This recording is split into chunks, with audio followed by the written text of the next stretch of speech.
All Okay, right. so How can I yeah, help you? so yeah, so yep. A lot of like you said yesterday, watching those videos was like just super helpful.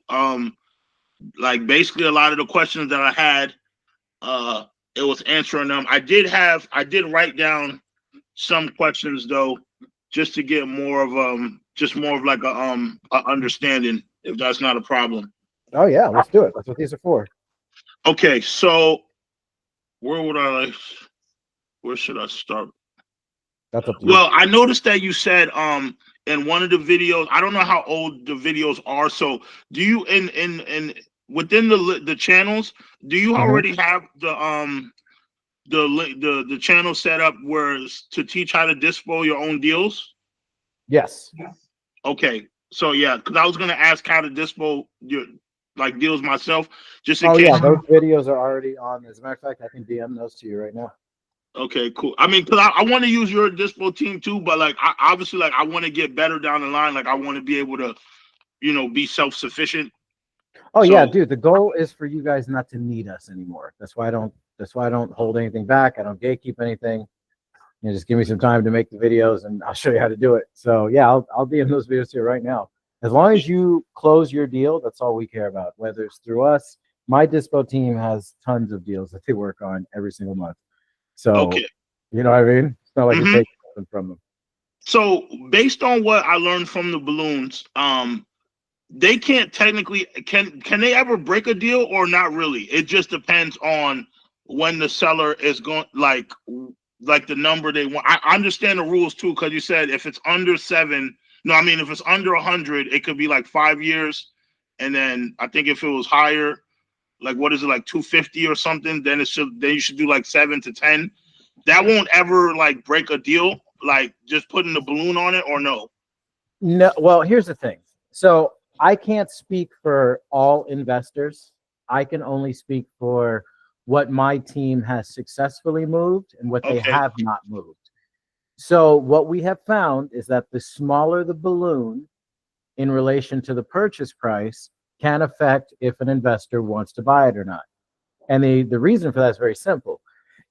If we get a deal for an investor and it's at 0% interest and a 12, 13% cash on cash return, and then they have to refinance the property in order to pull out money to pay off the seller on a balloon, then when they refinance the property, they now have a mortgage. They have an interest rate. So it's probably going to cut into their cash flow. Sometimes it does, sometimes it doesn't. So it Right. all just depends on the situation. So the rule of thumb is either no balloon or the highest balloon is the most attractive. Now, there are some investors who don't care about a balloon when they work out the numbers because come to find out, by the time the balloon happens, they will have paid off so much that what they have to pull out in equity to pay off the seller is only going to equate to either the same monthly payment or less, depending on how far the balloon is, from being paid. So it really just depends on the deal. But the rule of thumb is the higher the balloon or no balloon, the better and more Because attractive the deal is. because you see with the amortization, right? It's mostly like I'm noticing it's like kind of like a regular mortgage, right? It's like usually 30 years.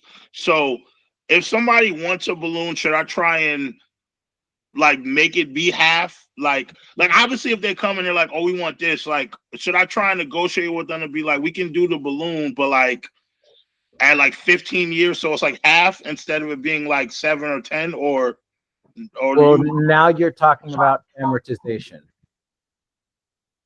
but So you can it can be amortized. Any deal can be amortized over any amount of years. But for your example, let's say it's amortized over 30 years.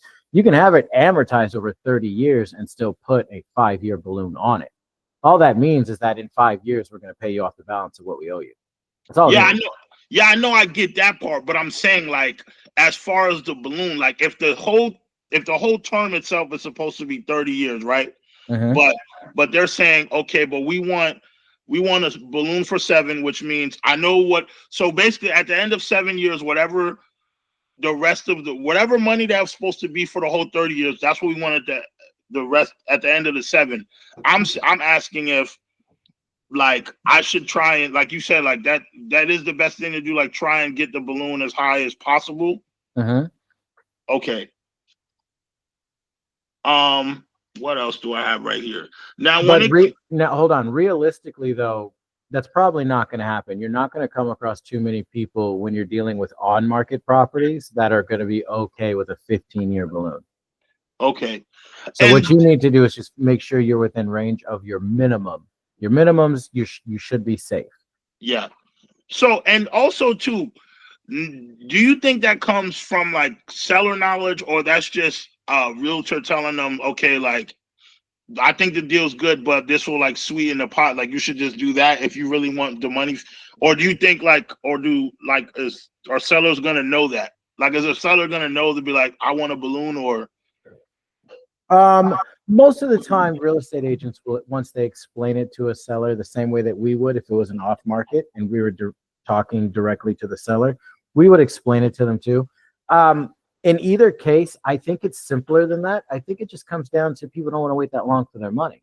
yeah, So I don't think there's any particular, I mean, it could be the real estate agent saying, hey, if you want to take this deal, the deal looks good, but you should ask for a balloon so you can get paid off sooner. And then, yeah, most sellers are probably like, oh, I didn't even think of that. And there are some sellers that are like, well, do I have to wait for 30 years or can I get my money sooner? They already know. So it's really going to depend on the deal itself and what you can negotiate with each seller when the time comes to negotiate the balloon. okay. Also, I had a deal, but it's like off market because like I said, I was cold calling and I was trying to do it on the other side, um, for the cash, but what I had locked it up for and what is I guess what the ARV will be. I didn't do my comps like the best, so there Mhm. wasn't no wiggle room. But then I inputted the numbers in the Wait, hold deals. on, stop. Shouldn't that doesn't that mean that you should do your comps better then? Yeah, Okay. yeah. I definitely had to like learn how to do that. But Did you watch the video I posted? I didn't see your videos yet. I'm just saying in general, like this is from before. Like Okay. yeah. So this is like an old deal before I like it's fresh. It was like 2 weeks ago, but this is before I even joined the program. Gotcha. All right, go Yeah, for it. yeah. So, but basically, when I was talking to him, it wouldn't make no sense because like an investor, like when I went out to go find cash buyers, all of them were saying the same thing. They're like this type of style home and whatever. They was like at most they paid like 100, but I had it at like 130 or something. So Hmm. they was like, no, we can't do it for that. But I input it in the machine, and I mean, well, I put it in the deal sniper, but I'm trying to see if it makes sense for me to go back to him with the creative finance offer because he bought the house for 87 from these people in like November. Hmm. So like just bought the house. I had the pictures from the house. I mean, he did decent work, but it's like, I mean, when I was talking to the guy, he seemed like like an older fix and flipper guy. Like he like a hand like he put some paint up. Maybe he took up some carpet, but it's not crazy like fixed up, but it doesn't look like bad either. But Okay. but I'm saying that to say so he wanted 139, but when I put it in here, I'm like I think that maybe I could come back to him with these terms, but I would like to double check that. I like, and then I have more questions, but I would just like to be able to if we could check that to see if that's even a possibility. Yeah, I mean, we can take a look at it. Do you have what the property will rent for and the taxes and the insurance? Yeah, hold on. It says okay. Yeah, because I put it in the. I didn't even close the sniper. I just left it up because I knew I was going to be able to talk to you later. Okay, so it says so the purchase price was 139. Um, it said that the rent is estimated at 1489, and it says the taxes are 1178, and it says the insurance is 368.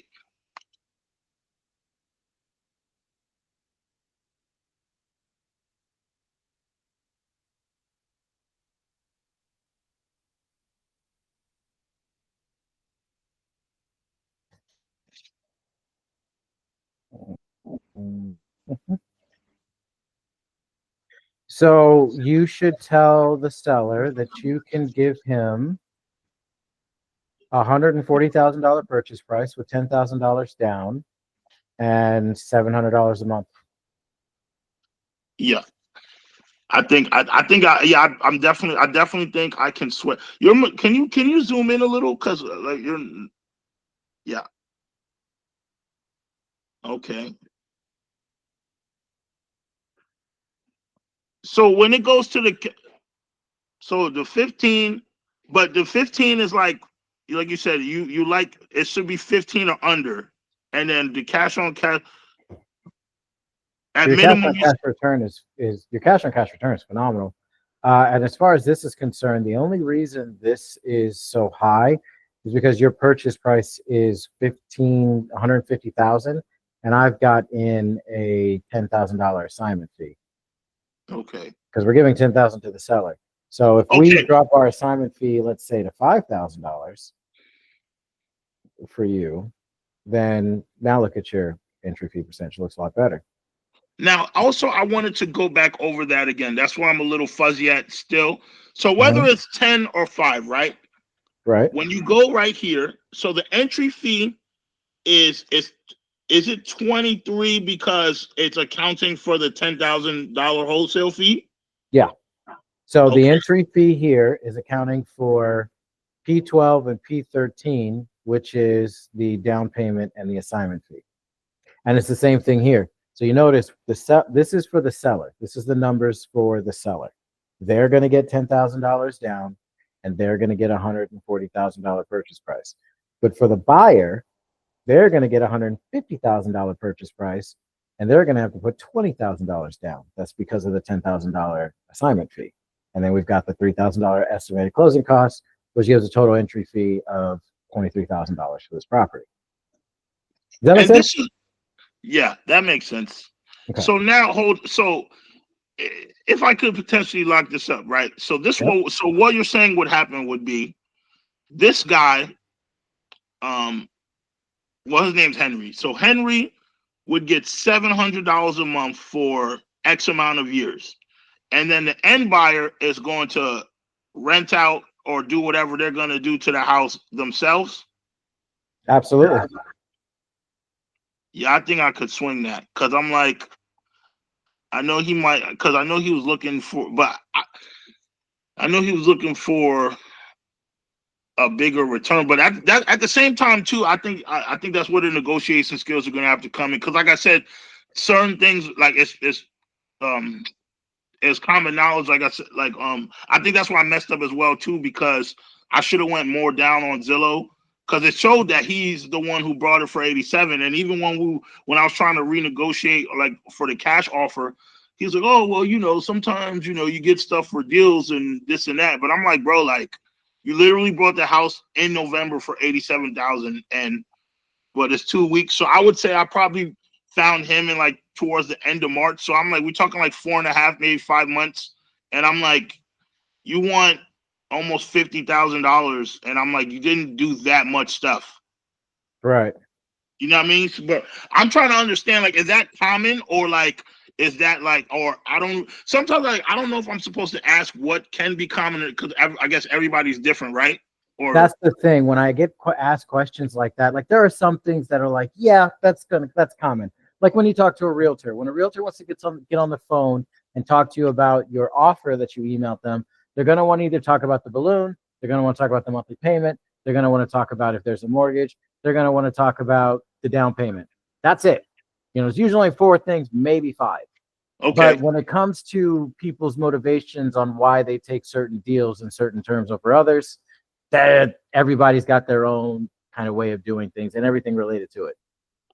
Okay. So right here, right, it says the payment that's my max payment.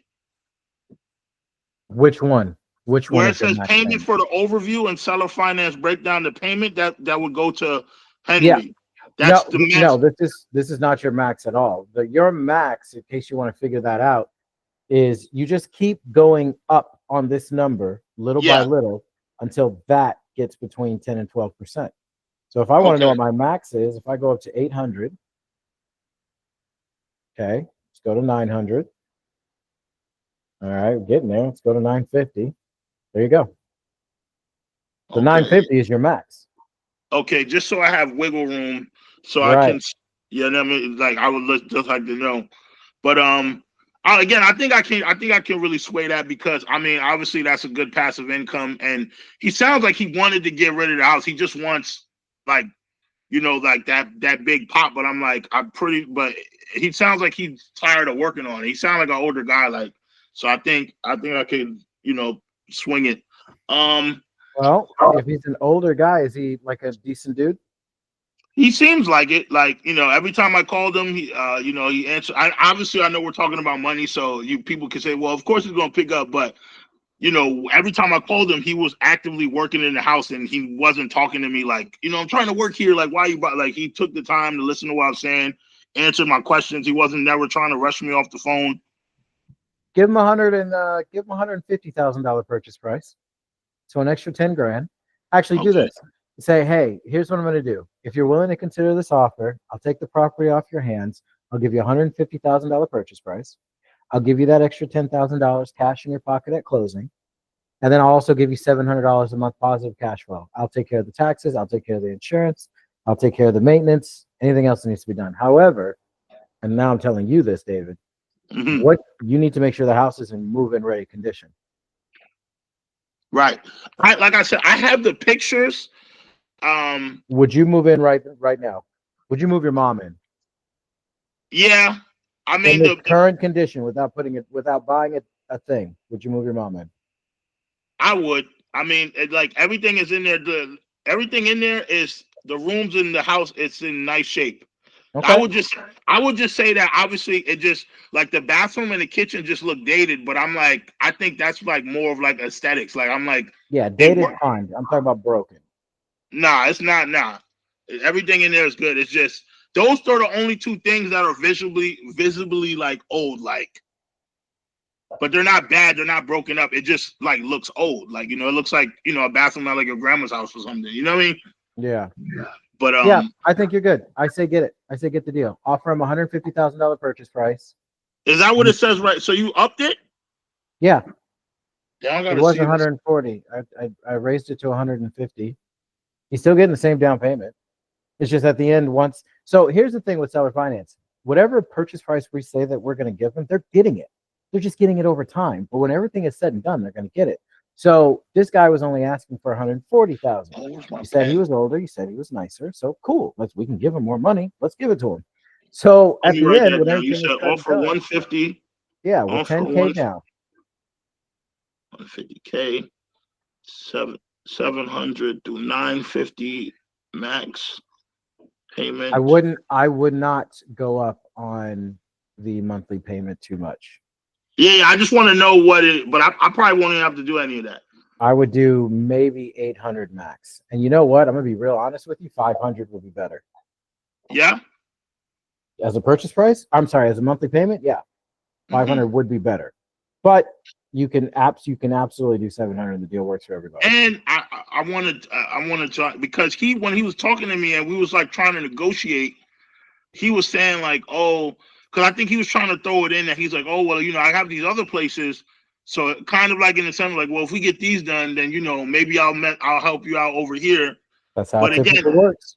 But again, at that time, I was being taught like the only one, I don't want to say one way because based on it, again, the conversation we had yesterday and everything I learned, it's like how you said it to me. It's not that I learned one way. I just learned like a piece of like the whole thing.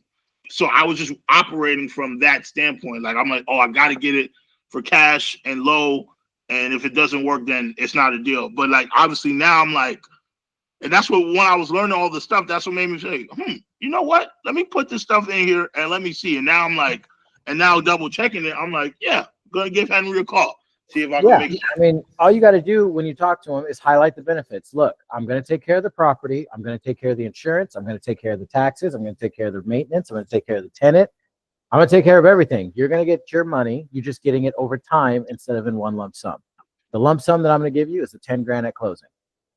That's it. Okay. And then And then I would, because he already knows that like I'm not even like He knows you're wholesaling the deal. yeah, so it would be easy for me to say what you said as far as like the whole because I've listened to you say that throughout the few videos, like, but I mean I think when I was talking to him too, if I recall, like he wasn't even, maybe he might want to earn his money now because the original deal didn't go through, so he might be thinking I'm like a little fugazi or whatever. Well, not But necessarily. I mean, you came back to him, aren't you? yeah, that's true. So But focus I'm on that just, part. If he says, I say, hey man, look, if I was not on the level, I wouldn't have come back to you. I wouldn't be wasting your time. I think I found a way to get you your money and then a little bit more. If you can right, agree to these terms, I think I can get this thing sold for you this time. yeah, Put your foot because down. Like not in a mean way, obviously, but in a way where it's like, hey, don't think bad about me just because other people are bad. I'm doing it. I'm back. I'm here. If I was okay, scamming you, I would have gone with the first time it didn't work out. I'm still thinking about you months later or however long later. yep, okay. So now back to the dispo and stuff. Mhm. When it comes Now, to hold on. Just to give you a heads up, I got another meeting in 7 minutes. So, okay, so let me ask you. I think this is more. So are there a certain group for buy and hold buyers, or can you find or cash buyers like in the market for these type of deals as well? what do you mean? Are you asking me, are there two different places to look for each individual type of buyer? Or if you're asking me if cash buyers will also buy creative deals? I think it's the second one. Like a Mhm. flipper, like will they buy this, or they're like, no, we don't do it like that. I mean, here's the thing. You could come across, let's say this property that we just underwrote, the $150,000 one. You said it's dated but not broken, right? Yeah, So if you were to get it for a purchase price that still has uh, $50,000, $60,000 worth of equity in it, then yeah, a cash buyer would say, oh hell, I'll give you $10,000 right now, and then, or in this case, $20,000 right now, and then put $30,000 into the property so I can sell it on market and make 30 grand. Yeah, and a cash buyer could do that. But chances are you shouldn't be anyway. If you watch the videos, you shouldn't be going after properties that are super jacked up anyway. That's for, right, unless now, hold on. You shouldn't be pursuing creative deals for properties that are super jacked up. right.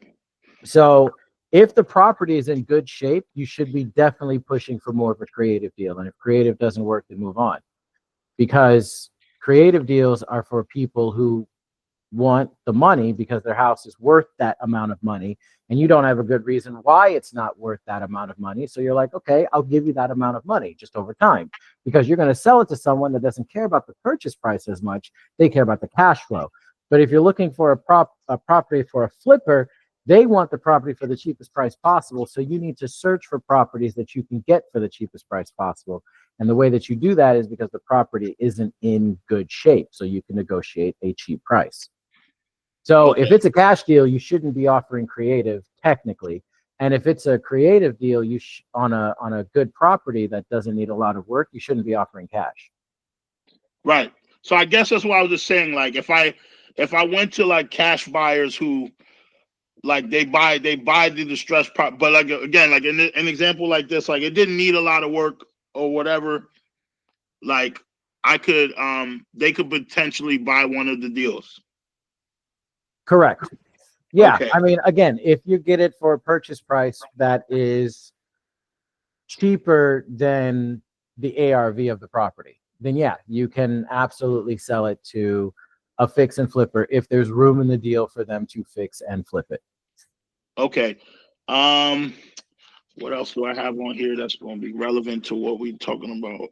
Because I have other questions, but I'm just going to keep it to like because I don't even did all that stuff yet, so it doesn't really matter.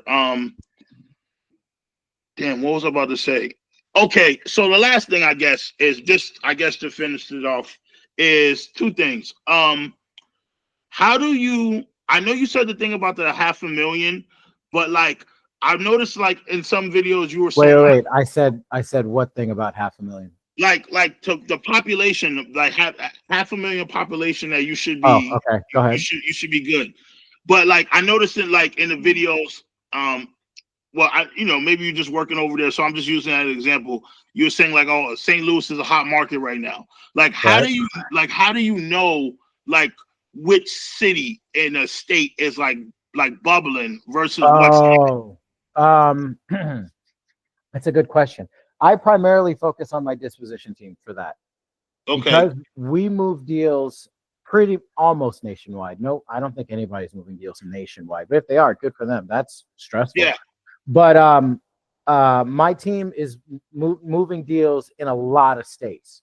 So if there's deals flying off the shelves, so to speak, in a certain state or city, then yeah, I let you guys know. Okay, this market's hot. So if you can lock up deals here, buyers in this area are jumping. So get the deal locked up and send it to us or post it in this area.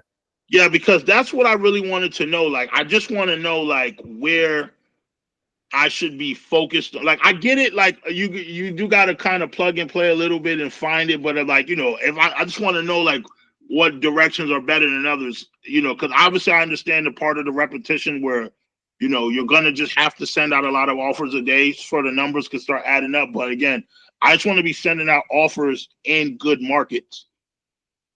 So we'll always tell you what the hottest market is. So I don't know. I think the last one that we posted was Kansas City, St. Louis, and Cleveland and Cincinnati right now are the hottest markets. So focus there, Now, at would least you for also now, say until, I'll that's tell you when it changes.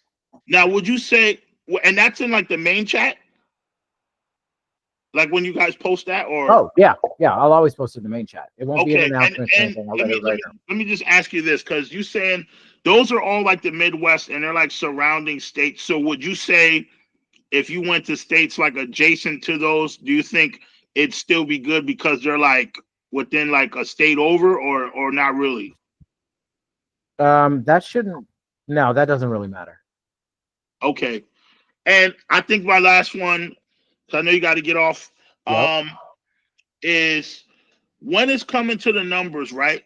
Hmm. Again, like I said, I think because I was coming from the other mindset, so I was looking at numbers super low. When I'm looking in the chat, I see a lot of people. Their deals are always at like usually I'm would from what I've seen since I've been in there, they're like at like 200K, you know, and above. So should I shoot for more of those numbers? Because I've noticed that like when I do, utilize the sniper to even just build the offer letter, like if the numbers look like more enticing than when I go after something that's like 100,000 or 90,000, and then it's like I don't know, like it's like, oh, we'll pay you 150 a month, or that doesn't Um, or that doesn't really matter. You just got to find whoever's willing to accept the deal. yeah, you just find whoever's willing to accept the deal. As long as you're in a good market, you should be able to move the deal regardless, as long as you're in a good market. And other than that, if the terms are good, the terms are good. It doesn't matter what the terms are. So basically, right now, I should just be sending like 15 to 20 offers a day. Yeah, Okay. ASAP. And start in Cleveland. Okay. Also, too, I have does my wife have to join up herself, or can we like share this account? You want the cool answer or the truth? The truth is always the best. I mean, I can't stop you guys from sharing the same password. Technically, you both just have your own account, Okay. especially if she's got deals that she wants to post in the group chat or wants to work on, and you have your own separate deals. If you guys are working as one entity, I can't stop you from sharing the password. It's like Netflix. Yeah, So yeah, yeah. it But just but depends. it's not even that. I only asked that because I'm like, obviously she might have her own questions and stuff too. And I was just like, all right, so I mean that's nothing. Like I said, like I'm just trying to double because I'm like, all right, well, if I do 20 deals, if I write 20 and then she puts 20, that's just adding up more. So, like I said, all right, I think everything that you've answered, I think I'm pretty much good to go. If I come across deals that might need sub 2 or hybrids, the videos are really self-explanatory, so I'll probably just go over them like at least like 2 or 3 times if I get put in that situation before I come and ask you. But I mean, again, the way that they're all broken down, it's like pretty much if you follow the videos, like you'll be all right. So I think I'm gonna be good. Like, All right, cool. Well, then let me know if you need anything else. I appreciate it. all right, man, thanks for the time. Not a problem. Have a good rest of your day. I'll talk to you later. Yep. See ya.